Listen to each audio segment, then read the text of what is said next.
Nossa. Mas desde criança. Depois eu fui entendendo um pouquinho, né? Usando os macetes para... E como é que você foi Fui recrutado. capturado? Então, eu sempre tive, assim, essa ideia que Deus existia, né? Porque, mais pelo mal, né? Porque eu olhava assim, pô, o mal existe. Então, bem, acho que, se eu acho tem que o deve mal- existir, porque o mal eu tô vendo explícito, né? Apesar de que a gente vê o bem também, mas a gente não valoriza, né? É. Pessoa que se sacrifica pelo próximo, né? Entrega a vida para ajudar os outros. E aí, eu lembro quando eu tinha uns 10 anos de idade, eu tive um sonho muito estranho, que eu tava no meu quarto. Era um sonho, mas na casa onde a gente morava. Aí eu ouvi um barulho muito estranho no quarto dos meus pais. Aí eu levantei e fui lá ver. Quando eu vi, o lençol tava se mexendo como se tivesse um espírito ali embaixo, né? E um barulho de monstro, né? E aí eu achei aquilo muito estranho no sonho. Aí tinha uma mulher como se fosse orando assim, sai daqui e tal. Aí eu acordei. 10 anos depois, eu tava começando a ir à igreja e tal, e o pastor nessa época era uma figura muito curiosa, que ele era um médico, um pediatra muito famoso na cidade, um doutorado nos Estados Unidos, mas era também um líder lá da igreja. Eu falei, cara, então tem gente que não é analfabeta que vai à igreja, né? Porque ele pode ser tudo, menos ignorante. E esse cara era muito, apesar da base científica, ele era muito espiritual. Um cara que orava assim a manhã inteira. Eu via uma pessoa e falava, ó, sua mãe, quando você era pequeno, né, ela te agrediu, por isso você tem essa marca aqui. Então ele falava a vida da pessoa inteira olhando assim, sem nunca ter visto.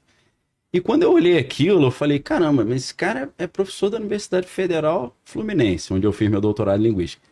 O cara é um médico dos mais famosos da cidade. É um homem da ciência. E fica falando a vida íntima das pessoas. De onde que vem isso? Como é que explica isso? E aquilo me gerou uma curiosidade.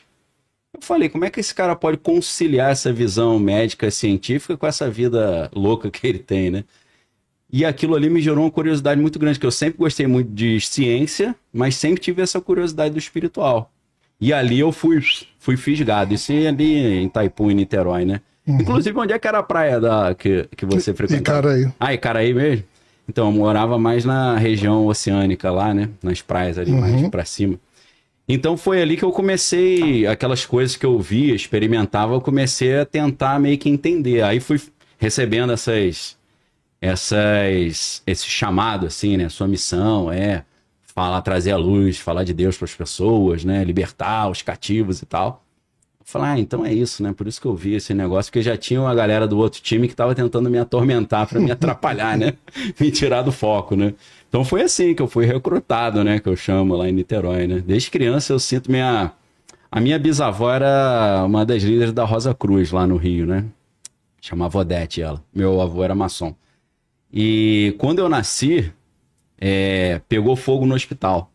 E aí a minha bisavó falou, isso é o sinal do batismo com o Espírito Santo. Então acho que já tinha alguma coisa estranha acontecendo ali. Meu pai tá até aí, né? Ele não viu o parto, que ele teve que apagar o incêndio do hospital, né? E aí minha bisavó meio que soltou uma profecia, né? E ela não era cristã, ela era Rosa Cruz, bem esotérica. E ela falou, isso aí é o batismo com o Espírito Santo. Aí minha mãe depois me contou isso, né? Eu falei, caramba, será que tem a ver, né? Eu não sei. Foi mais ou menos assim que eu fui sendo recrutado, né? Outra coisa também que foi assim um insight também, que caíram muitas fichas, né? Foi quando me pediram para dar um curso sobre o Templo de Salomão. Aí eu mergulhei num estudo sobre isso. E aí eu falei, caramba, hein? Isso aqui dá pano pra manga. Aí você vai estudar as sociedades secretas, né? O ocultismo e tal. Eu falei, agora eu tô entendendo essa simbologia egípcia que a gente vê em tudo quanto é lugar, né? Aí fui estudar as chaves de Salomão, Goécia, essas coisas. Então aí eu comecei a entender os dois lados da moeda, ou os vários lados da moeda, né? Que são vários times jogando no mesmo campeonato, né? Cada um com seu interesse. Deixe seu comentário, dê seu like, se inscreva no canal.